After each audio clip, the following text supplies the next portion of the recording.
Freetress. It is 22 inches. Color number 4.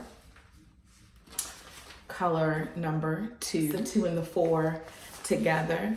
Now, they look the same right here, but this is more of a lighter brown. Let me show you. Side to side. The color number 4 is a little bit more chocolatey brown, and the number 2 is a darker brown, closer to an off black. So I'm just gonna kind of mix those together. I wanted a lighter brown and a darker brown kind of mix because I didn't want my bottom to totally be this lighter brown color.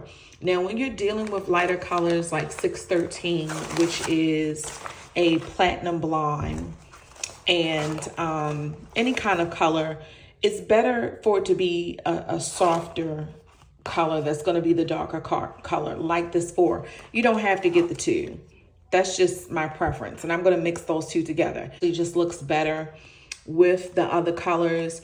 The darkest color, you know, alone would just be too hard. Color 30 is so pretty, burn kind of ginger colors. And as you can see how this just goes together better than just having a super dark color. Here, all of these are 22 inches. The curl pattern is Deep Twist. I'm gonna take all of those out and show you what I'm gonna do. Also, another thing that I'm gonna be using a little bit of is this Braiding Shine Jello, extra strength, infused with aloe vera and olive oil. It says extra hold, longer lasting braid styles, anti-frizz, sleeker parts. So I don't want to use a whole lot of this. This is what I'll use probably more towards the ends of my hair so that it blends in a little better with the hair. I have a bunch of these little some clips and a rat tail comb.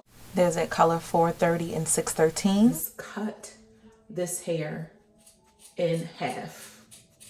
You don't need to feather this or anything, but you're gonna get a very blunt cut at the end. So we have 4 bundles versus 1 bundle. Start in the back.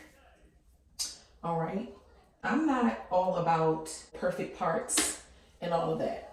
So that's not what I'm going to be doing. I'll show you. I'm literally just going to be making little parts. And the nape of my neck is very, very soft. It's very, very fine.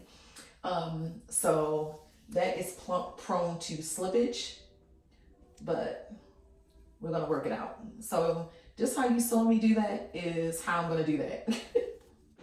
Clip right here. So this, I'm gonna put on the back of my hair on the end. Ooh, ooh, ooh, ooh, yeah, that's no joke. I am going to loop them. I like that length right there. That means all of the hair is gonna fall down that length, but if I want it shorter, I'll just pull these down a little bit more. So I think I want it like right there. I think that this might not be enough hair.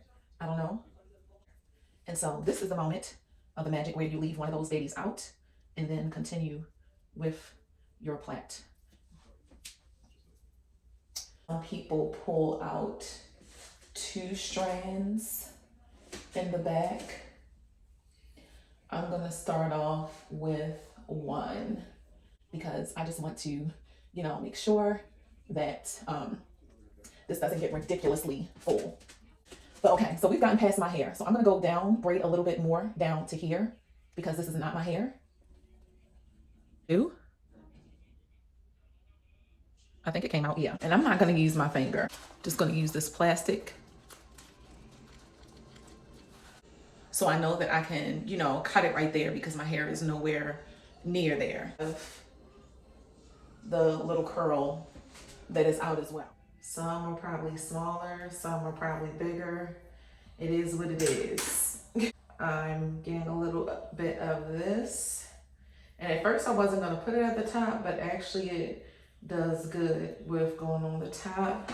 Then I put a little bit on the rest of it. And I let it, and it's best to let it kind of warm up on your hand so it isn't as stiff.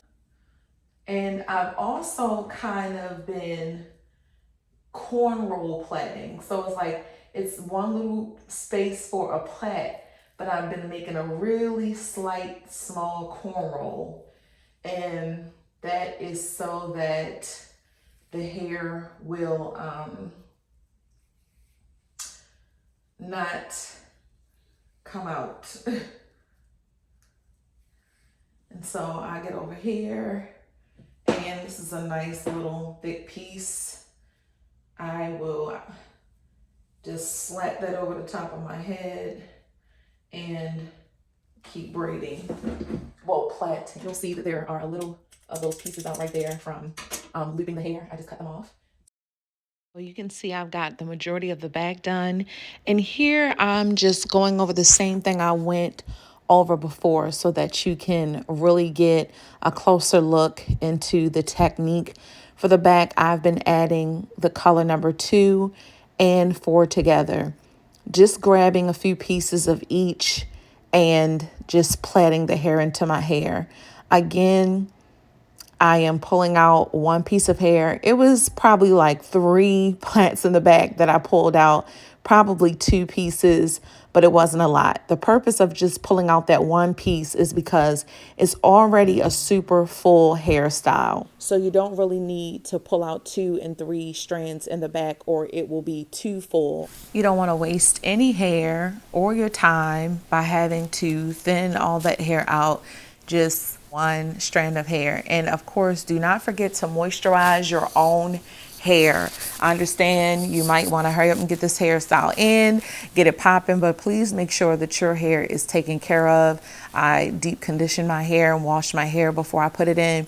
I also added that leave-in like you saw, but I also added an extra step off camera where I used a cream leave-in conditioner as well to make sure that my hair is really moisturized underneath, although that's not going to be the last time that I moisturize it. I have a conditioning braid spray that I will be spraying on my hair through the braids to ensure that my hair gets the moisture that it needs. But even still, even before then, you definitely want to make sure that you moisturize your hair.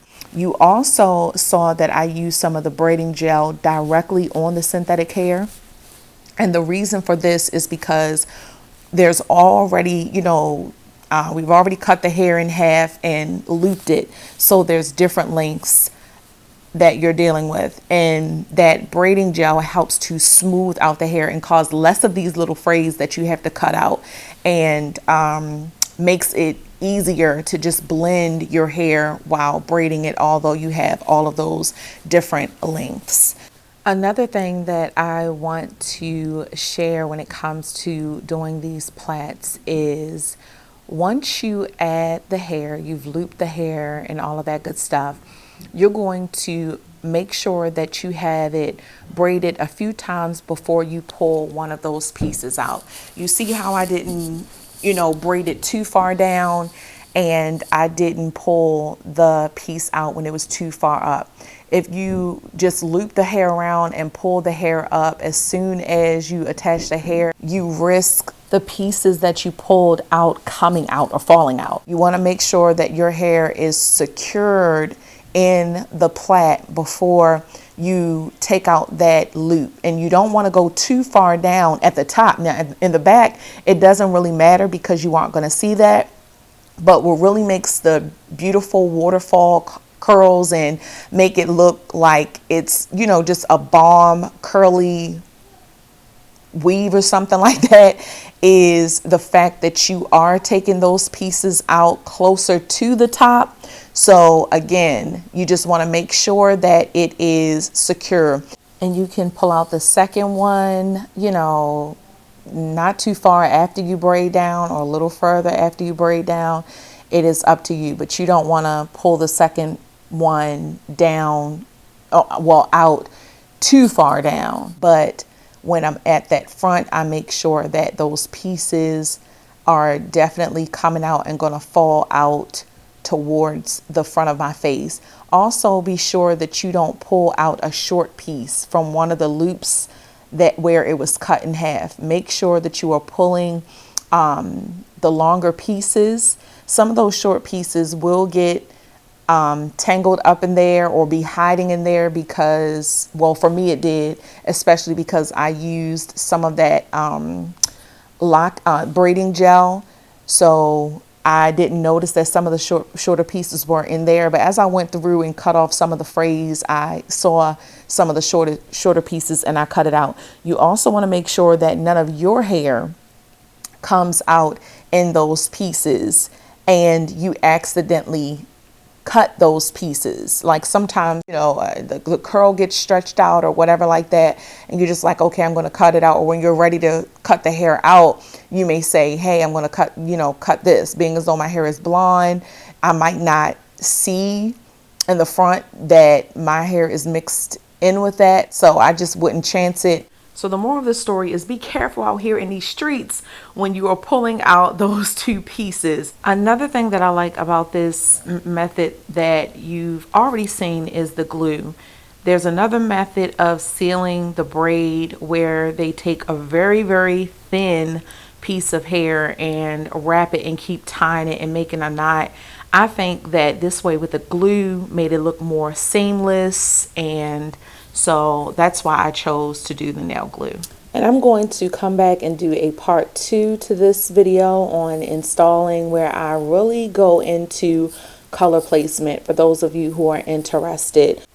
So be on the lookout for that, because it was definitely intentional when I pulled certain colors out and when I grabbed certain pieces. So if you love the blonde but you want it a little bit more toned down, I will share with you how in that video.